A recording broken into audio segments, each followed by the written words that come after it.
हर विषय में ज्ञान का अपना पक्ष होता है और फिर कर्म का पक्ष होता है। ज्ञान न हो तो कर्म अच्छे नहीं होते, और ज्ञान हो किंतु कर्म न हो तो ज्ञान का कोई मूल्य नहीं होता। भात या रोटी पकाना है तो उसके लिए ज्ञान चाहिए। चावल में कितना आधान देना चाहिए, कितना पकाना चाहिए, कब उतार लेना चाहिए, आटा में कितना पानी डालना चाहिए, कैसे गूंदना चाहिए, कैसे बेलना चाहिए, कैसे सेंकना चाहिए, कैसे उलट करके उसको खिलाना चाहिए, ये सब ज्ञान अगर न हो तो रोटी ठीक से नहीं बनेगी, भात ठीक से नहीं बनेगा। ज्ञान चाहिए। ज्ञान तो है लेकिन काम नहीं करता है तो ज्ञान क्या करेगा। हर दिशा में किसानी है और कुछ है, सब दिशा में ज्ञान भी चाहिए और कर्म भी चाहिए। ये जो महाविद्यालय है मेरा महाविद्यालय चलता फिरता है। ये महाविद्यालय कल्याण के प्रशिक्षण के लिए, यहाँ पर इंजीनियरिंग का विषय, वकालत का विषय, डॉक्टरी का विषय, कृषि का विषय, संगीत का या और भी विषय, रसायन शास्त्र, भौतिक शास्त्र, ये सब का अध्ययन यहाँ नहीं। यहाँ आध्यात्मिक अध्ययन है जो सबके लिए जरूरी है। एक व्यक्ति डॉक्टरी अगर पढ़ लिया और उसमें लग गया, फिर सर्विस करने लगा तो गुजर बसर हो जाएगा। उसको कानून जानने और वकालत करने की आवश्यकता नहीं, और कर भी नहीं सकता है। एक वकील डॉक्टर नहीं होता है। लेकिन किसान को, डॉक्टर को, वकील को, इंजीनियर को, रसायन शास्त्र के व्याख्याता को, भौतिक शास्त्र के व्याख्याता को, या और भी राजनेता हो, नचैया गवैया हो, जितने विभाग हैं, सबके मनुष्यों को आध्यात्मिक प्रशिक्षण आवश्यक है। इसके बिना उसके अपने जीवन की सफलता नहीं हो सकती। डॉक्टरी से समाज की सेवा करके उससे धनोपार्जन करना और गुजर बसर करना होता है। जिसको इतने लक्ष्य है कि हमें पैसा मिले तो उनकी स्थूल बुद्धि है। पैसा तो मिलना जरूरी है क्योंकि पैसे बिना काम कैसे चलेगा। लेकिन डॉक्टरी हम करते हैं तो समाज की सेवा करते हैं, सेवा भाव हो तो पैसा तो मिलता ही है, चित्त भी पवित्र होगा। कहा जाता है कि एक धर्मशाला बन रही थी तो एक पत्रकार आया और उसने एक मजदूर से पूछा, क्या करते हो? कि क्या करता हूँ, अपने कर्म को झंक रहा हूँ, पत्थर तोड़ रहा हूँ पेट के लिए, और क्या करता हूँ। दूसरे से पूछा, क्या करते हो? तो कहा, धर्मशाला बन रही है, एक अच्छा काम है, कर रहा हूँ, मजदूरी भी मिलती है। तीसरे से पूछा, तीसरे ने कहा, मैं एक पुनीत काम में लगा हूँ, धर्मशाला बन रही, यहाँ बहुत से लोग आएंगे, जाएंगे, रहेंगे, मेरा पसीना जो इसमें गिरता है ये कितना कल्याणकारी है, कल्याणकारी काम के लिए है। तो उसने तीनों का बयान अपने अपने ढंग से लिखा। काम तो तीनों कर रहे थे, लेकिन पहले वाला तो बिल्कुल बेकार, वो झंक रहा है, पीड़ित हो रहा है। दूसरा वाला समझदार है कि अच्छा काम भी कर रहा हूँ और परिवार पोषण के लिए पैसा भी मिलता है। तीसरे को भी पैसा मिलता था, लेकिन उसका ख्याल बहुत ऊंचा है, मैं पवित्र काम कर रहा हूँ। तो मेहनत तो वैसे है, लेकिन फल में अंतर है। एक डॉक्टर है, सेवा करता है, वस्तुतः किसी भी सेवा का पैसा संभव नहीं। एक डॉक्टर है, हमारी चिकित्सा किया, हमारा दुख दूर कर दिया, दवाई दी, उसको जो हम फीस देते हैं वो फीस कुछ नहीं।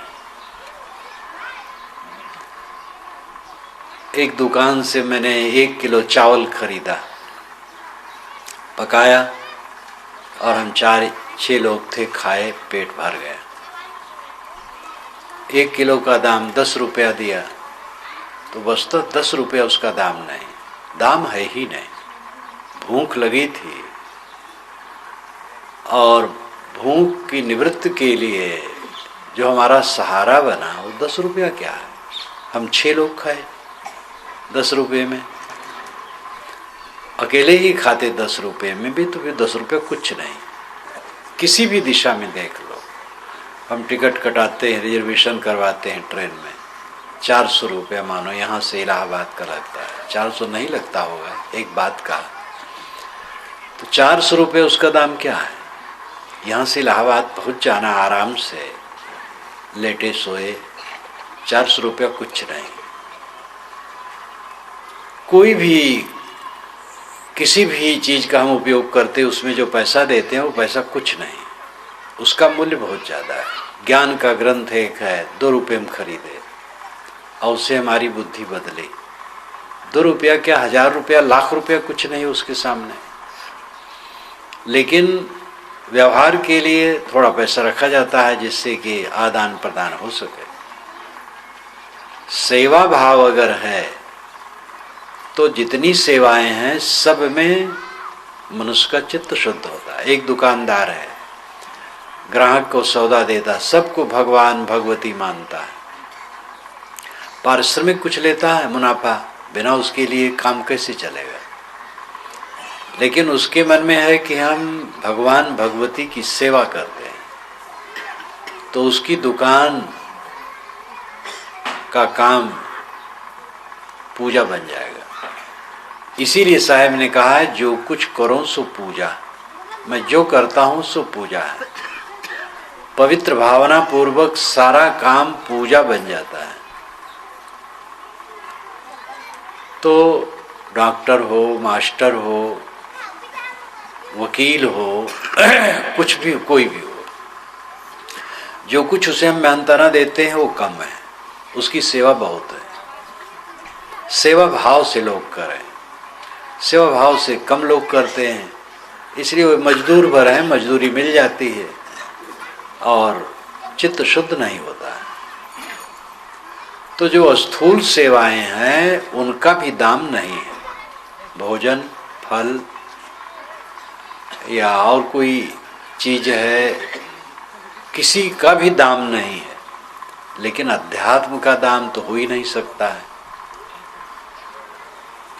अध्यात्म सबको जरूरी है और उसका प्रशिक्षण इस महाविद्यालय में होता है।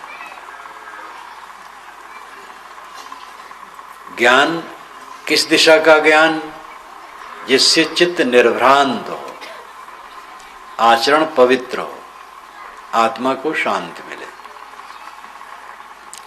निर्भ्रांत चित्त होने में निष्पक्षता की जरूरत है और सत्संग की जरूरत है। सत्संग के नाम पर बहुत से कुसंग हैं, ऐसे ऐसे बड़े बड़े मंच हैं जहां से अंधविश्वास फैलाया जाता है। ग्रह लगन, मुहूर्त, झाड़ फूक, जंतर मंतर, तमाम प्रपंच फैलाया जाता है, अंधविश्वास फैलाया जाता है, चमत्कार, अलौकिकता का प्रचार किया जाता है अपने स्वार्थ को साधने के लिए। वो भ्रमबस, या तो बेसमझी है और या तो वंजना है, ठगना है। इन दोनों दृष्टियों से लोग गलत प्रचार करते हैं। और हमारे वातावरण में जो अनादिकाल से प्रवाहित है, वो सब दिमाग में भरा है। चारों जुगन पुकारिया सो संशय दिल में आए। सतगुरु कबीर ने कहा कि चारों जुगों से लोग जो पुकार रहे हैं वो संशय सबके मन में भरा है। भूत का भ्रम, भूत प्रेत होते हैं। भूत प्रेत नाम की चीज कहीं है ही नहीं, बिल्कुल झूठ है। आप अपना अनुभव बता सकते हैं भूत प्रेत का, मैं भी बता सकता हूं, लेकिन उसमें समय बर्बाद करना बेकार है। वह है सब भ्रम। झाड़ फूक से कुछ नहीं होता है। कोई तकलीफ हो जाए, शारीरिक तकलीफ है, डॉक्टर वैद्य के पास चिकित्सा कराओ, दवाई करो, संयम से रहो।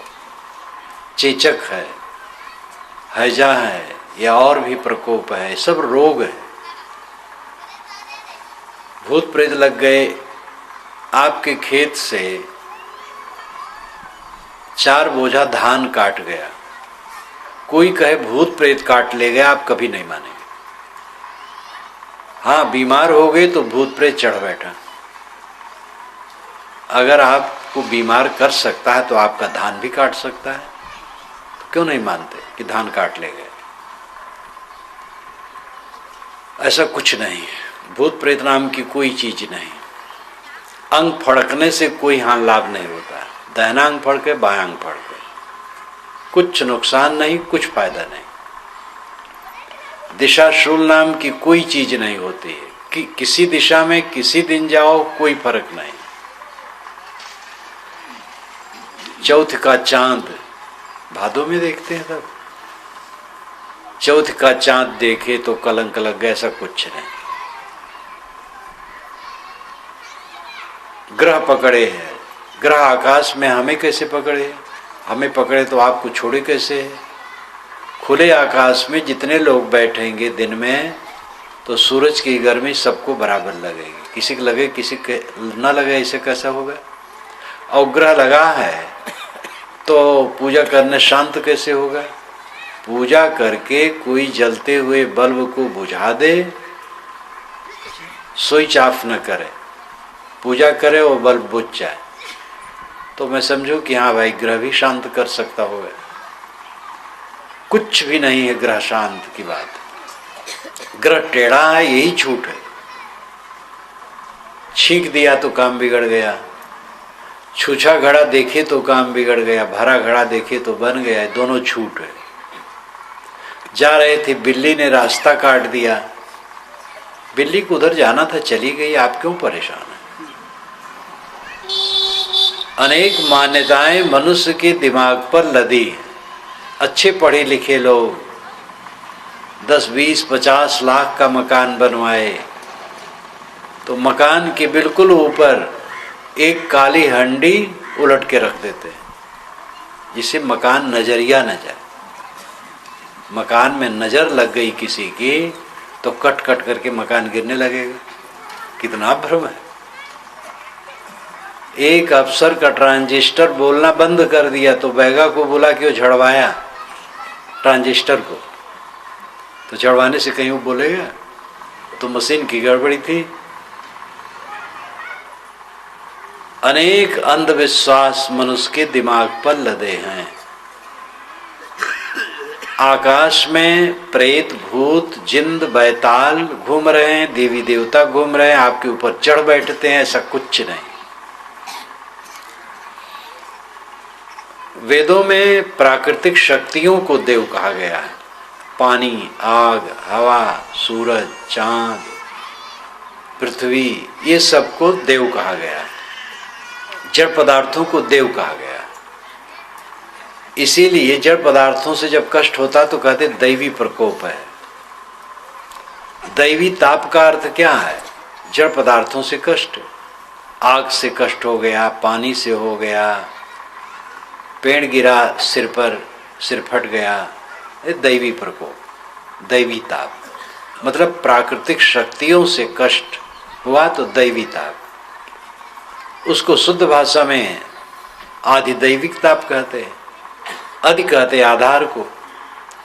देव यानी जड़ शक्ति जिसका आधार हो, वह ताप। आदि दैविक ताप, आदि भौतिक प्राणी संबंधी ताप, बिच्छू ने छेद लिया, सांप ने काट लिया, मनुष्य ने मार दिया, मच्छर छेद लिया, वो भी भौतिक आदि भौतिक ताप है। आध्यात्मिक ताप, मन और तन द्वारा कष्ट। तो देवता वेदों में प्राकृतिक शक्तियों को कहा गया है और वो हैं, लेकिन वो पूजा के विषय नहीं है। वैसे पूजा के विषय तो उसमें बनाया गया, अंधविश्वास था। कहीं आग किसी के घर में लगे या खरही में लग जाए तो पूजा अगर उसकी करेगा तो और आग बढ़ती चली जाएगी। पूजा करो, उसमें घी छोड़ो, अक्षत छोड़ो तो और वो जलेगा। पानी डालो, पूजा करने की जरूरत नहीं। आंधी आए और प्रार्थना करो आप, हे पवन देवता रुक जाओ, हनुमान जी को मनाओ कि हनुमान जी जरा अपने पिताजी को आप संभाल लीजिए, तो पवन देवता रुकेगा। तो हवा है, वहां से भाग खड़े हो, यही कुशल है। बाढ़ आ जाए तो वरुण देवता को मनाने लगो तो बह जाओगे, भागो वहां से, बचो। प्राकृतिक शक्तियां ये जड़ हैं। कोई देवी देवता आकाश में नहीं तैरता आपको मारने के लिए या उबारने के लिए। वायव्य कल्पना, आकाश में उड़ते हुए पितरों देवताओं की कल्पना,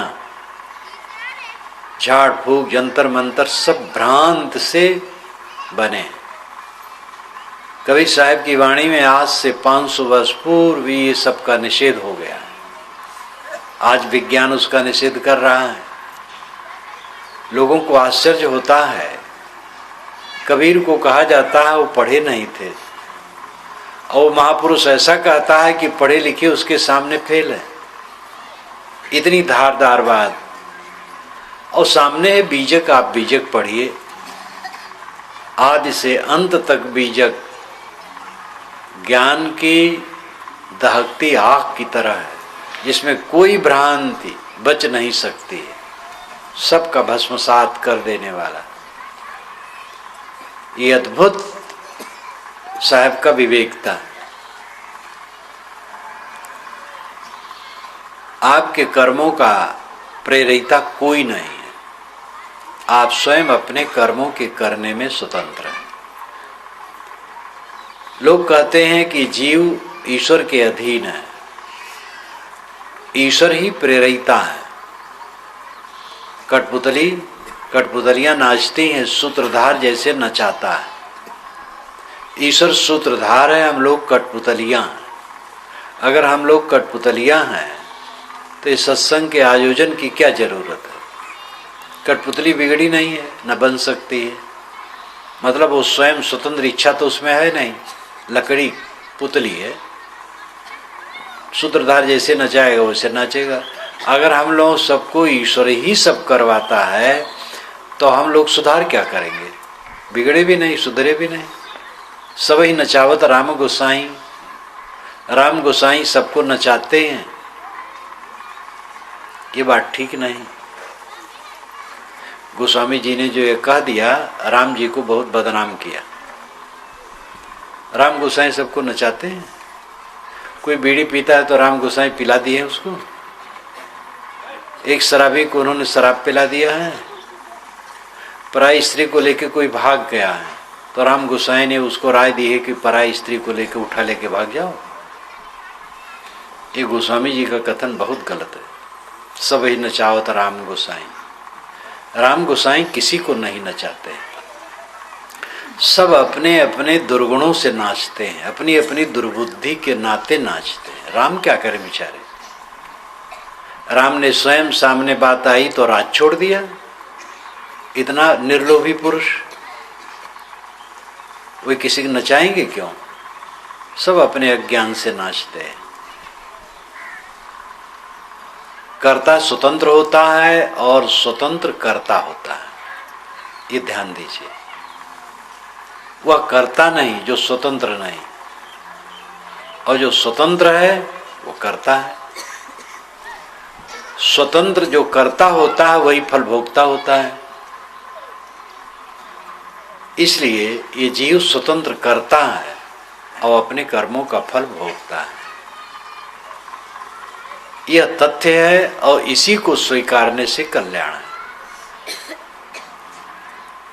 शास्त्रों में भी कहा गया है कि जीव स्वतंत्र करता है और फल पाता है, लेकिन दूसरी तरह से भी लिखा गया सब ईश्वर चलाता है। जैसे यंत्र को घुमा करके कोई चलावे, तैसे माया के यंत्र को घुमा करके ईश्वर सबको नचाता है, ऐसा भी लिखा है। इसलिए पुस्तकों की सारी बातें मानने योग्य नहीं है। धर्मशास्त्रों में जो कुछ लिखा है सब मान नहीं लेना चाहिए, परख करके मानना चाहिए। कौन युक्त है, कौन युक्त विरुद्ध है। धर्मशास्त्र में होने की वजह से सब बात कैसे मान ली जाए। निर्णय युक्त जो हो, युक्त जो हो, तर्कपूर्ण हो, विज्ञान सम्मत हो, कारण कार्य व्यवस्था के अनुकूल हो, वो बात मानी जाएगी। पुस्तकों के लेखक सब मनुष्य हैं। ज्ञान का स्रोत है, जमीन में पानी का स्रोत है, तेल का स्रोत है, कोयले की खदान है, पत्थर की खदान है, रतन की खदान है, लेकिन का ज्ञान की खदान या ज्ञान का स्रोत कहीं जमीन में है? ज्ञान का स्रोत मनुष्य है। सारी पुस्तकों का रचयिता मनुष्य है। सारे संप्रदायों का प्रवर्तक निर्माता मनुष्य है। सारे देवताओं और ईश्वरों को गढ़ने वाला मनुष्य है। सारे संप्रदायों के नियमों को बांधने वाला मनुष्य है। ज्ञान विज्ञान का महास्रोत मनुष्य है। मनुष्य के अलावा ज्ञान का कहीं कोई स्रोत नहीं, लेकिन उससे भूल भी हो सकती है। इसलिए जांच परख करके मानना चाहिए। कोई अलौकिक ईश्वर ने किताब बना दी है, कोई सिद्ध पुरुष ने बना दी है जो सब कुछ जानता था, ये गलत बात है। सिद्ध का मतलब होता है परिपक्व, जिसमें काम क्रोध लोभ मोह राग द्वेष न हो, वो सिद्ध पुरुष है। आकाश में उड़ता है, ये बात झूठ है। सब कुछ जानता है, कितने सिद्ध पुरुष हैं, अपनी मूंछ में कितने बाल हैं ये नहीं जानेंगे, कोई नहीं जानता है। जो सिद्ध बाबा आवे तो उनसे पूछो कि आपकी मूंछ में कितने बाल हैं बताओ, और फिर बनवा करके गिना जाए, तब पता लगेगा। तो सिद्ध नाम से गिद्ध बहुत घूमते हैं जो संसार को भटकाने वाले हैं। ज्ञान विज्ञान का मूल मनुष्य है, लेकिन कोई मनुष्य सर्वज्ञ नहीं है। अल्पज्ञ बहुज्ञ और सर्वज्ञ, ये तीन बातें। अल्पज्ञ जो कम जानता हो, बहुज्ञ जो ज्यादा जानता हो, सर्वज्ञ जो सब कुछ जानता हो। तो अल्पज्ञ बहुत हैं और बहुज्ञ कम है, ज्यादा जानने वाले कम है। बहुज्ञ में भी कई श्रेणियां हैं और सर्वज्ञ कोई नहीं। सर्वज्ञ का अर्थ अपनी एक सीमा में है, जैसे साइकिल का पंचर बनाने का ज्ञान, और उसके विषय में वो सर्वज्ञ है। इंजीनियर है, बड़े बड़े इंजन और मशीनों को ठीक कर देता है, लेकिन साइकिल का पंचर नहीं बनाना जानता है तो नहीं बना पाएगा। तो इसलिए वो सर्वज्ञ अपने इंजन के विषय में है, साइकिल के विषय में है। तो सर्वज्ञ, कोई सर्वज्ञ है, इसका अर्थ है उसकी एक सीमा है। हर चीज के लिए सब कुछ वो नहीं जानता है। कोई व्यक्ति सिद्ध है वो सर्वज्ञ है, ये झूठी धारणा सदा से रही है। और कोई ईश्वर है वो सर्वज्ञ है, ये हमारी कल्पना है। हम किसी को मानना चाहते हैं कि कोई सर्वज्ञ होगा, वो हमारी कल्पना है। हमें ईश्वर की आवश्यकता है। ईश्वर हर जगह है और सब कुछ जानता है और कुछ भी कर सकता है। इसको दार्शनिक भाषा में कहें तो सर्वव्यापक, सर्वशक्तिमान और सर्वज्ञ। ईश्वर सर्वव्यापक है, हर जगह है। कोई जगह खाली नहीं जहां ईश्वर ना हो। और सर्वज्ञ है, सब कुछ जानता है, कुछ उससे बचा नहीं, और सर्वशक्तिमान है, कुछ भी कर सकता है।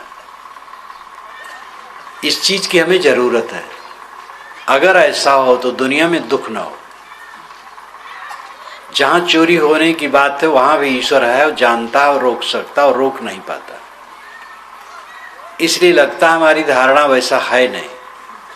बड़ा बड़ा पाप अत्याचार दुनिया में हो रहा है, आप देख रहे हैं। और वहां हर जगह ईश्वर बैठा है, वो कुल जानता है और सर्वशक्तिमान भी है, वो कुछ नहीं कर पाता है। मंदिरों में पाप होते हैं, मंदिरों में असलहा निकलते हैं, अस्त्र शस्त्र। लोग पूजा कर रहे हैं, उपासना कर रहे हैं, आतंकवादी आते हैं, 10 को भून करके चले जाते हैं और ईश्वर नहीं बचा पाता अपने उपासकों को। तो जो बात हम सोचते हैं वो कहां सिद्ध हुई? हमारी आवश्यकता है ऐसा ईश्वर जो सर्वज्ञ हो, सर्वत्र हो, सर्वशक्तिमान हो। लेकिन इस आवश्यकता की पूर्ति नहीं, ऐसा है नहीं। तो कैसा है? सब जगह है। एक शक्ति ऐसी है जो सब जगह है, लेकिन वो सब कुछ जानते हैं ऐसी बात नहीं, वो कुछ भी कर सकते हैं ऐसी बात नहीं। वो कौन ऐसी वस्तु जो सब जगह है? वो नियम है। नियम सब जगह है और नियम का जो उल्लंघन करेगा दुख पाएगा। उसी को आप ईश्वर कहना चाहे कह सकते हैं। नियम हर जगह है। आप भिरई में बैठ के ज्यादा भोजन करें तो पेट खराब होगा।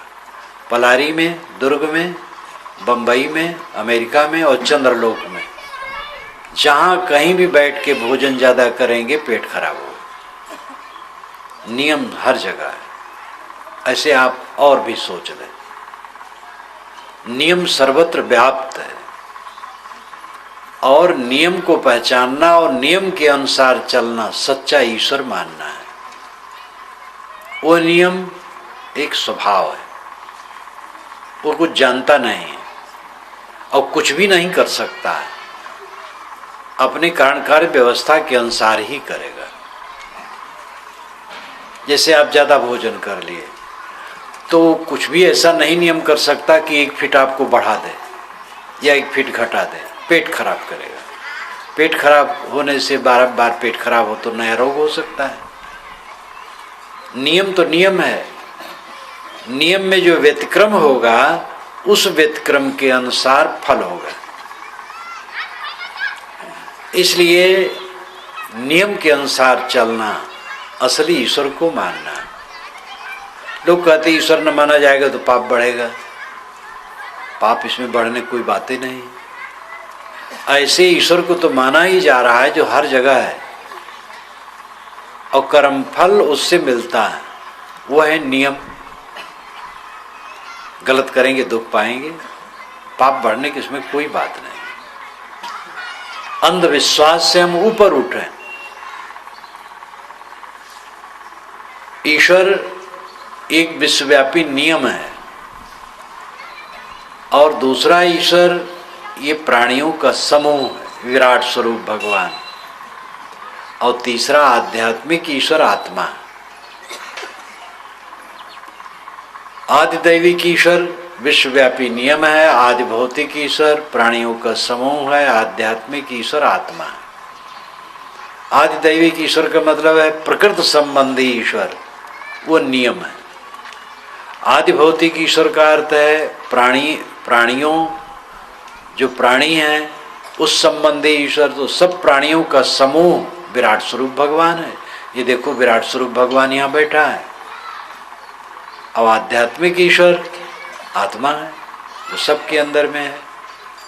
आदि दैविक ईश्वर जो विश्वव्यापी नियम है उसको पहचान करके सही आचरण करना चाहिए। आदि भौतिक ईश्वर जो प्राणियों का समूह है उसके प्रति नमन करना चाहिए, उसकी सेवा करना चाहिए, उसको तकलीफ नहीं देना चाहिए। किसी प्राणी को तकलीफ न दो। आध्यात्मिक ईश्वर आत्मा है, अपना स्वरूप है, उसमें स्थित होना चाहिए। ये सब बातें समझने के योग्य है। ईश्वर ईश्वर कह करके लोग कह रहे हैं, सोच नहीं रहे ईश्वर क्या है। देवता देवता लोग कह रहे हैं। ऐसे देवता के सामने भोजन परोसते हैं जो एक दाना न खा सके, और जो देवता खाता है उसकी खुराक छीनते हैं। ऐसे कितने क्लर्क और अफसर हैं जो ऑफिस में बैठेंगे तो बिना घूस के काम नहीं करेंगे, और ईश्वर के भक्त हैं, देवता के पूजक हैं। 2-2 घंटा उन्होंने घर में ईश्वर की पूजा की है, अब ऑफिस में बैठ करके घूस लेते हैं। जो ईश्वर खाया नहीं उसको तो भोग लगा है, और जो खाया उसकी खुराक छीन ली। ये कौन सा ईश्वर का मानना है? ये प्राणी ईश्वर है, इनकी खुराक न छीनो, इनकी सेवा करो। अवंधता ईश्वर परमात्मा आत्मा है। इन सब बातों का ज्ञान होना चाहिए। विश्राम कहाँ मिलेगा, स्थित कहाँ होगी? साहेब ने कहा है, साहेब साहेब सब कहे मोह यदेसा। और साहेब से परिचय नहीं बैठोगे केठोर। साहेब का मतलब स्वामी, ईश्वर, ब्रह्म, परमात्मा, खुदा, गॉड सब कहते हैं, लेकिन उससे परिचय तो है नहीं, तो कहाँ बैठोगे? बैठने का मतलब विश्राम कहाँ पाओगे, अपने मन को कहाँ लगाओगे, कहाँ केंद्रित करोगे? ईश्वर में करो तो ईश्वर का स्वरूप क्या है? कल्पना में बहोगे क्या फायदा होगा? ईश्वरों का ईश्वर आत्मा है, आत्मा में ही विश्राम होगा। गोस्वामी जी ने पूरे रामचरितमानस में जहाँ कहीं कोई श्री राम से मिलने आया है, उन्होंने उनकी सुंदरता में मोहा दिया है। जो कोई श्री राम के पास आया तो उनकी आंखें, उनके गाल, उनके ओठ, उनके हाथ, ये सब देख करके वो विमोहित हो गया। खूब सुंदरता का वर्णन किया है। लेकिन जब ज्ञान की बात कही तब कहा, गो गोचर जहाँ लग मन जाई, सो सब माया जाने भाई। इंद्री और विषय और मन जहाँ तक विस्तार है सब माया। देखी सुनी गुनी मनमाही, मोह मूल परमार्थ नाही। जो देखा जाएगा, सुना जाएगा, मन में सोचा जाएगा, मोह का मूल बनेगा, परमार्थ उसमें नहीं। जीव पाव निज सहज स्वरूप, जीव निज सहज स्वरूप को पा जाता है। कर्म क्यों ही स्वरूप ही चीने? स्वरूप को पहचानने पर फिर कर्म बंधन कट जाता है। ये ज्ञान की बात उन्होंने कही। तो विश्राम कहाँ मिलेगा? हम कल्पना करें एक भगवान हमारे चारों तरफ व्याप्त है, तो मन की कल्पना है। अगर हम सोचो 4 हाथ वाला है, 20 हाथ वाला, तो ये मन की कल्पना है। जहाँ मन की कल्पना बिल्कुल खत्म हो जाती है वो अंतिम स्थित है। और जब मन की कल्पना खत्म हो गई तो मन से कल्पित सारे भगवान खत्म हो गए, तो रह गया सन्नाटा, शांत, निस्तब्ध, निष्प्रपंच। ये निष्प्रपंच स्थिति ही अंतिम स्थित है। शून्य महल में दियना बारिले, आसन से मत डोल रे। साहब कहते हैं शून्य महल में दीपक जला लो। शून्य महल क्या है? चित्त वृत्ति को शून्य कर देना। पतंजलि महाराज कहते हैं योगस चित्त वृत्ति निरोधा। चित्त की वृत्तियों का निरोध योग है। तो ये संकल्प शून्य अवस्था, प्रपंच रहित, निष्प्रपंच, ये अंतिम अवस्था है। इसमें कोई ईश्वर और कोई देवता का आकार नहीं रह जाता। वो सब आकार मनुष्य के दिमाग से गढ़े हुए हैं। इन बातों सबको समझना चाहिए। धर्म के नाम पर जो कहते गए बस मानते गए। देवी देवता के नाम पर बकरे मुर्गे काटते गए, सूअर काटते गए, घोड़ा ऊंट काटते गए, गाय काटते गए। कोई भगवान है, कोई देवता है जो बकरा खाता है लेकिन सूअर नहीं खाता है। कोई देवता सूअर बकरा दोनों खाता है। कोई देवता है गाय भी खा लेता है, शराब भी पी लेता है। कोई देवता है सब कुछ नहीं खाता है, केवल मिठाई खाता और फल खाता है। तो इस सब क्या मतलब है? वो आप भगत जो खाते हैं वही अपने देवता के लिए खिलाते हैं। जैसे भगत है वैसे उनके देवता हैं। बस्तर के लोग बूढ़ा देवता को मानते हैं और उनका बूढ़ा देवता शराब और मांस दोनों खाता पीता है। लेकिन वैष्णव शराब मांस से दूर शुद्ध शाकाहारी वस्तु का भोजन लगाते हैं भोग। तो जैसे आदमी है वैसे अपना देवता बनाता है। इसलिए देवता के बनाने वाले आप खुद हैं। आप देवताओं के देवता हैं, भगवानों के भगवान हैं।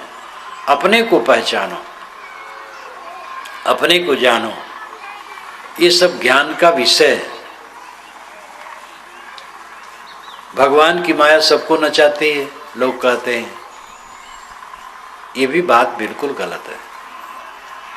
पंडित महात्मा कहते हैं, शास्त्रों में भी लिखा है, तो कैसी बात न माने? इसीलिए आपसे कहा जा रहा है कि केवल लिखा होने से न माने, विवेक करें। भगवान की माया सबको नचाती है, तो इसका मतलब भगवान अच्छा नहीं है, खराब है जो सबको नचाता है। आपके गांव में कोई ऐसा तिकड़मी हो जो गांव भर को परेशान करता हो, तो अच्छा नहीं माना जाएगा वो। बिगाड़ानंद की कहानी तो आप सुने हैं, याद दिलाऊं। एक थे, सज्जन ही कहना चाहिए, एक सज्जन थे जो सबका काम बिगाड़ते थे, सबका काम बिगाड़ दे, जबरदस्त रहे, सब डरते रहे बेचारे।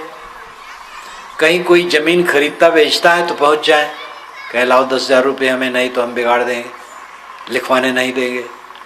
मकान की कोई नींव डाला, लाओ 5,000 रुपये, नहीं तो हम तुम्हें मकान नहीं बनाने देंगे। सब जगह बिगाड़ते थे, वो पैसा खींचते थे।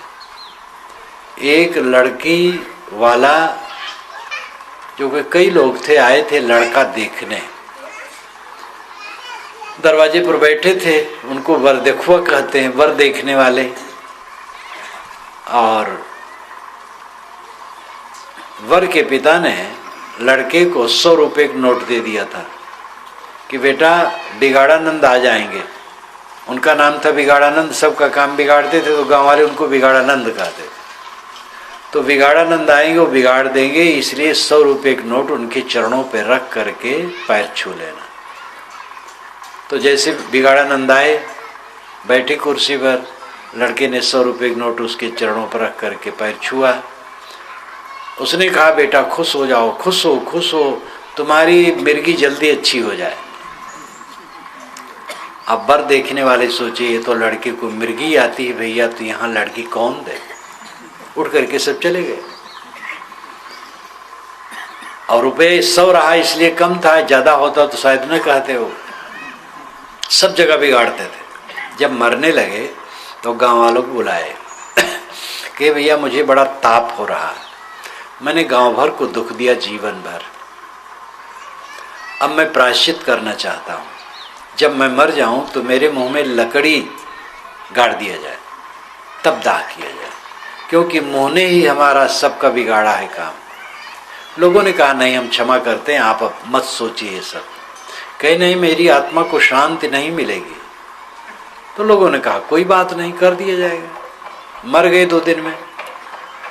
बढ़ई बुलाया गया, वो लकड़ी एक छीला और दांत को खोल करके उसमें लकड़ी पहना दिया गया, तो सिग्नल की तरह लकड़ी खड़ा हो गया। फिर कफन किए और ले करके अर्थी पर चले। संजोग से उधर दरोगा जी आ रहे थे पुलिस लेकर, कहीं जांच रही, तो संजोग पड़ गया। दरोगा ने कहा भाई कौन मर गया है? अच्छा इसके मुंह के ऊपर ये क्या ऊंचा उठा है, उतारो। तो पुलिस का अधिकार होता है, कहीं भी वो जांच सकती है। उतरवाए, देखे, कफन खुलवाए, मुंह में लकड़ी गड़ी। कहे तुम लोग इतने ढीठ हो, सरकार नहीं है क्या? इसके मुंह में लकड़ी गाड़ के इसे मारे हो और ऐसे इसको जलाने ले जा रहे हो, थोड़ा भी डर नहीं? सबको पकड़ा और जेल में डाला। तो लोगों ने कहा धन्य हो बिगाड़ानंद, जीते जीते सबका काम बिगाड़े, मरने पर भी बिगाड़ के सबको जेल में डाल के गए।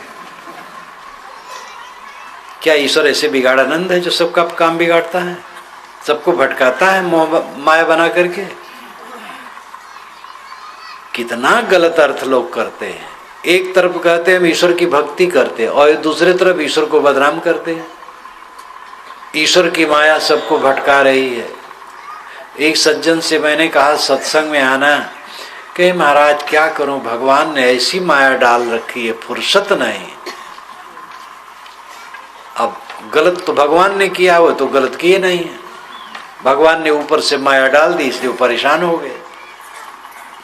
ये गलत गलत संस्कार जो पड़े हैं इनको निकाल दो। जितनी गलतियां हमारे जीवन में होती हैं हमारी माया का फल है। माया का मतलब मोह, मन का मोह, अज्ञान, अविवेक, माया, वो हमारा रचा है।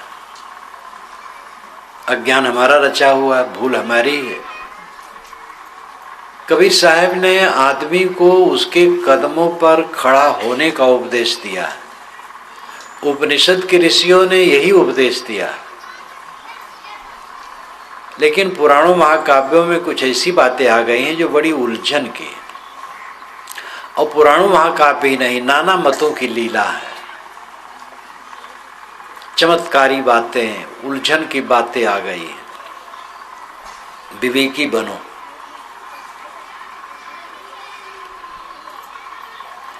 हमारे जीवन में जितने दुख आते हैं उस सब के कारण हम खुद हैं। अपने अज्ञान से हमने जीवन में दुर्गुण, गलत आदतें, आसक्ति, मोह, राग, द्वेष, कलह, कल्पना, बुराइयां बनाई। विवेक करके, समझ करके हमें ही उन्हें निकालना होगा, कोई दूसरा निकालने वाला नहीं। भगवान का नाम ले लो, बेड़ा पार कर देगा। बहुत बढ़िया बात लगती है, बड़ी मीठी लगती है, बड़ी भक्ति लगती है। ये भक्ति वक्ति नहीं, भटकाव है। कोई किसी का बेड़ा पार करने वाला नहीं। हमने अपने बेड़ा को डुबाया है, हमें ही निकालना है। हमने एक एक दुर्गुण बना करके अपने जीवन को दुखों से भरा है। अपने दुर्गुणों को हमें स्वयं काटना होगा। कहते हैं राम का नाम लो, राम दुख दूर कर देंगे। राम अपने माँ बाप के दुख को दूर नहीं कर पाए। दशरथ फटक फटक के मर गए। माता कौशल्या घर में रोती रही बेचारी। सीता जी के दुख को नहीं दूर कर पाए। आपके दुख को कैसे दूर कर दें? कोई कबीर साहब आपका दुख दूर कर दें, कैसे कर देंगे? कबीर साहब अपनी बात कह दिए और उसका आचरण करो। महाराज राम इतने निर्लोभी थे, राज को तृण के तुल्य त्याग दिए, इसका अनुसरण करो। महापुरुषों ने जो रास्ता दिखाया है, अच्छा रास्ता, उस पर चलने से दुख दूर होगा। न राम कहने से दुख दूर होगा, न कबीर कहने से दुख दूर होगा, न सतनाम कहने से दुख दूर होगा। हाँ, राम, सतनाम, कबीर, शिव, जिसके मन में जो आवे कहे, कहना बुरा नहीं। किसी पवित्र नाम को कोई जपता है, अच्छा है। कोई पवित्र मंत्र मानता है, जपता है, अच्छा है। लेकिन बुराइयों को छोड़ना जरूरी है। अब अनेक धर्म वालों ने इस पर जोर नहीं दिया है, बुराइयों छोड़ने पर जोर नहीं दिया। जोर दिया है कि ईश्वर जो चाहे सो कर सकता, सर्वशक्तिमान, उसका नाम लो, बेड़ा पार कर देगा। देवी देवता सब काम बना जाएंगे। कौन देवी देवता आपका काम बना जाएगा? देवों के देव आप हैं, सारे देवताओं के रचयिता आप हैं। आप अपने काम को बिगाड़ोगे तो कौन बना देगा? बलवान बनो, स्ट्रांग बनो, मजबूत बनो अंदर से। अपनी बुराइयों को देखो। उत्तिष्ठत जागृत प्राप्त वरान बोधत, ये उपनिषद के ऋषि कहते। उत्तिष्ठत, उठ खड़े हो, जागृत, जग जाओ। प्राप्त वरान निबोधत, वरान महान पुरुषों के पास जाओ और बोध प्राप्त करो, यथार्थ ज्ञान प्राप्त करो और उस यथार्थ ज्ञान के अनुसार आचरण करो। निर्भ्रांत दृष्टि हो जाती है जब, तब रास्ता सरल हो जाता है, फिर चलना रहता है। और दृष्टि ही भ्रांत है, तो 4 कदम उधर 4 कदम उधर चल करके जहाँ के तहाँ खड़े। ज्ञान हमारा साफ होना चाहिए। आपको पाने की चीज न तो परमात्मा है, न मोक्ष है, न सुख है, किंतु अपने आप में विश्राम पाना है। और अपने आप में विश्राम पा गए, बस सुख मिल गया, परमात्मा मिल गया, मोक्ष मिल गया। मोक्ष आपसे अलग थोड़े है। मोक्ष अलग वस्तु नहीं है जो बाहर से मिले, परमात्मा अलग वस्तु नहीं है जो बाहर से मिले, सुख अलग वस्तु नहीं जो बाहर से मिले। सुख, परमात्मा और मोक्ष, ये 3 कह देने से परमार्थ के सभी शब्द का समाहार हो जाता है। सुख के प्रेमी हम हैं, मुक्ति के प्रेमी हैं, परमात्मा के प्रेमी हैं। लेकिन सुख, मुक्ति और परमात्मा, ये 3 शब्दों का अर्थ भी एक ही है, और वो आपसे अलग नहीं है। आपसे अलग अगर सुख है तो मिलेगा और छूटेगा, परमात्मा अलग है तो मिलेगा और छूटेगा, मोक्ष अलग है तो मिलेगा और छूटेगा। वो आपका स्वरूप ही है। मोह का क्षय हो गया, बस मोक्ष हो गया। आत्मा में विश्राम मिल गया, परमात्मा मिल गया। सुख की कल्पना खत्म हो गई, सुख मिल गया। जब तक सुख की कल्पना करोगे दुख से घिरे रहोगे। इंद्रियों से सुख की कल्पना करोगे, बाहर से सुख मिले तो दुखी ही रहोगे, कभी सुखी नहीं होगे। इंद्रियों को उत्तेजित करके जितना सुख मिलता है वो दुख बढ़ाता है। काम भोग करके कोई तृप्त हुआ है? चाहे तजे दुख भोग के, चाहे प्रथम अठाए। विवेक से पहले छोड़ दो, निष्काम हो जाओ, संतुष्ट हो जाओ, और चाहे उसी में जीवन बर्बाद करते करते बूढ़े हो जाओ, जर्जर हो जाओ, इंद्रियां शिथिल हो गईं, अनुकूल लोग मर गए, चीजें बिखर गईं, तो अब त्यागे हैं, क्या करेंगे? जब हाथ पैर नहीं चलते हैं तो त्याग ही है। लेकिन उससे तृष्णा बंद होगी, खत्म होगी, बंधन खत्म होगा? ये नहीं होगा। इसी जीवन में आपको स्वयं को साधना है। एक एक दोष हम बना के अपने में भरते।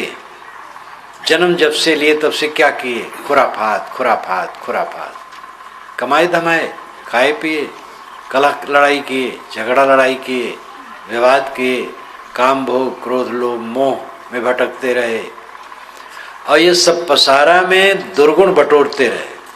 चाहे चपरासी हो, चाहे कमिश्नर हो, और चाहे साधारण हो, चाहे बड़ा हो। अब अगर अकल नहीं है और साधना नहीं है, साधु वेशधारी को क्या होगा? साधु वेश से साधु कोई थोड़े है। गुरु कहलाने से कोई गुरु हो जाता है?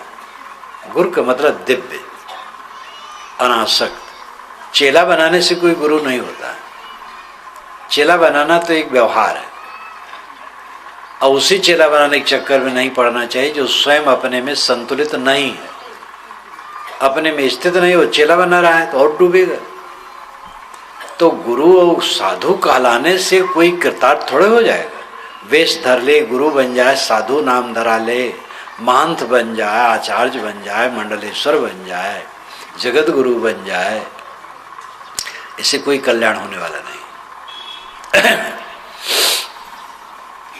कल्याण मन की निर्मलता है, और ये अपना करने से होगा।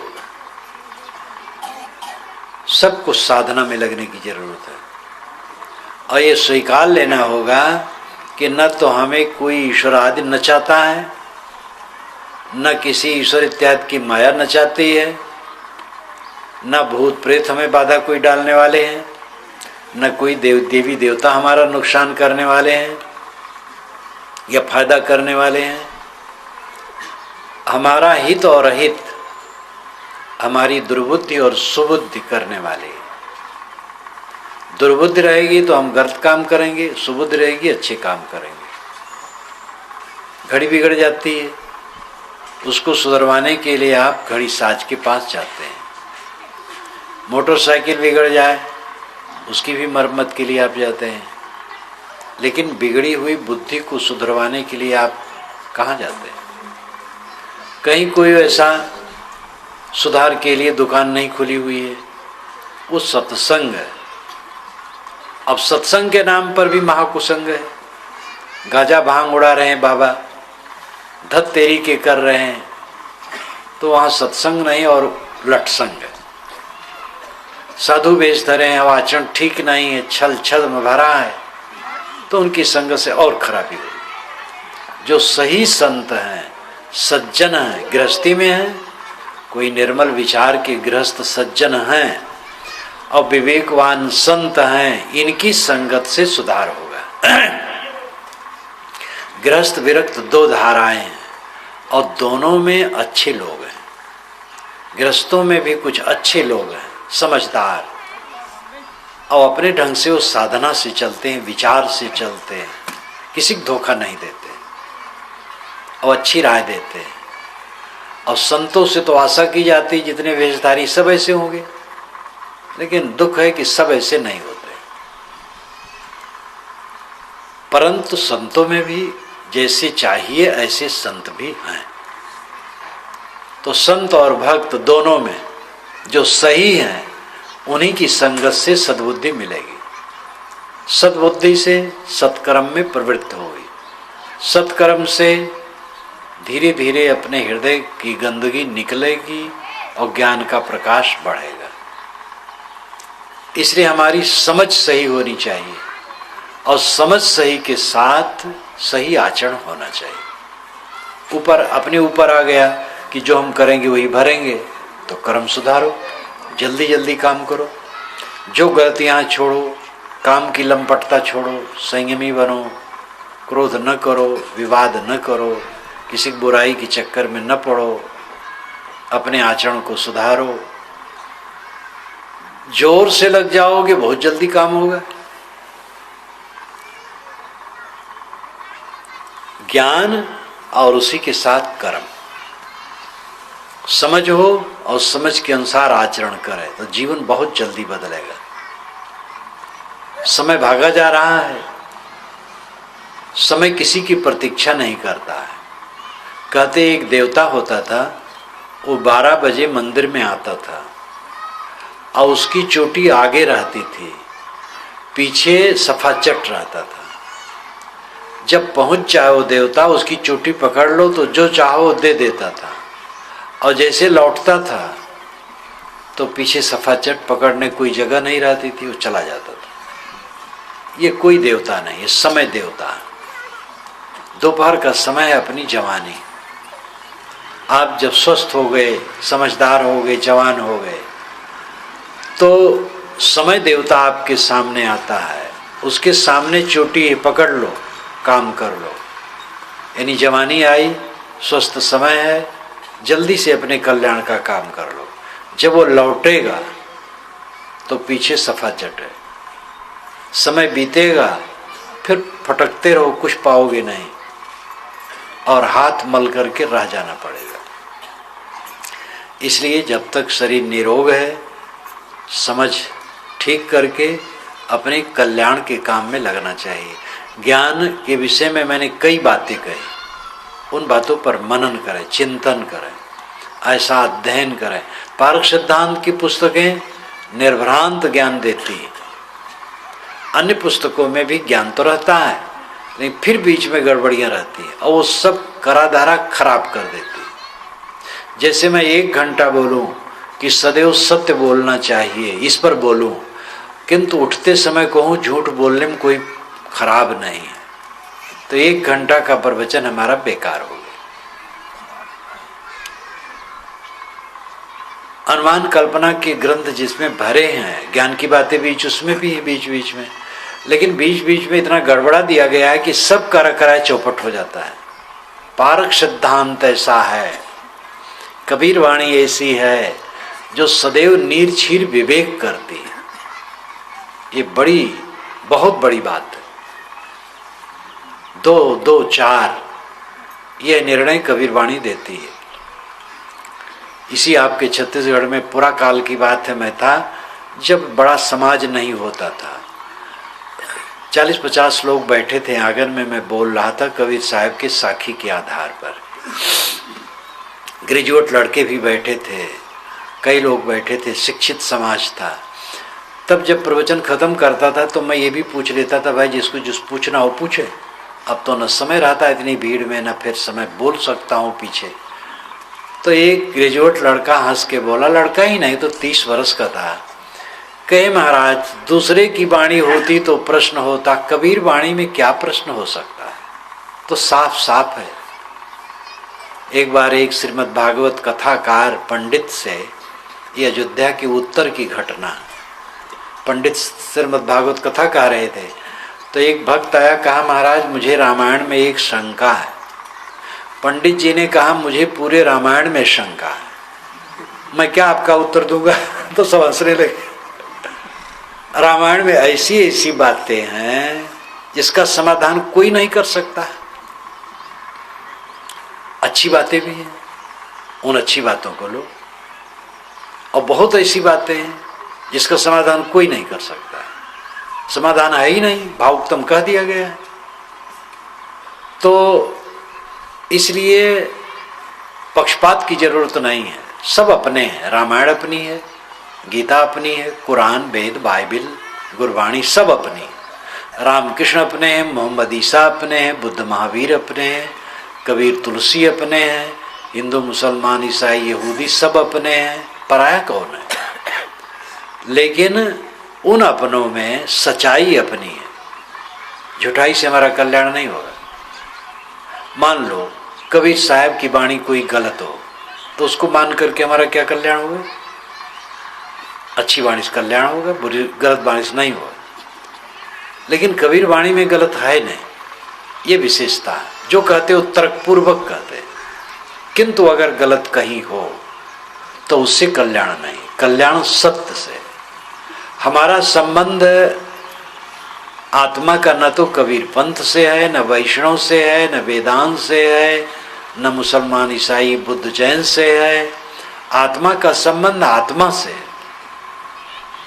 अब आत्मा परम सत्य है, इसलिए सत्य बोध, सत्य रहनी, सत्य आचरण से कल्याण होगा।